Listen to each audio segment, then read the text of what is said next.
Barrister Gauhar Ali Khan ने कहा कि प्रेस कॉन्फ्रेंस करने वालों को पार्टी टिकट नहीं देंगे। शेख रशीद की हिमायत का अभी तक कोई फैसला नहीं किया। ये बानी चेयरमैन पीटीआई को इलेक्शन नहीं लड़ने दे रहे। बानी पीटीआई के कागजात नामजदगी मंजूर होंगे। हम चाहते हैं बानी पीटीआई इलेक्शन लड़ें। नवाज शरीफ प्लान के तहत पाकिस्तान आए हैं, हर हल्के में उम्मीदवार खड़ा करेंगे।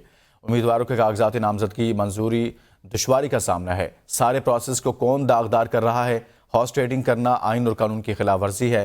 पीटीआई कारकुनान से दरख्वास्त है, आप हौसला रखें। खान साहब की हमारी चाहत है कि वो खान साहब इलेक्शन लड़े और हमारी यही सबमिशंस है कि खान साहब क्वालिफाइड है और इलेक्शन लड़ सकते हैं। खान साहब की तो क्या, बाकी वर्करों को भी लड़ने नहीं दे रहे। यही हमारी स्टेटमेंट थी कि नवाज शरीफ जिस प्लान के तहत आया है वो तो पूरे टीम को लड़ने नहीं दे रहा।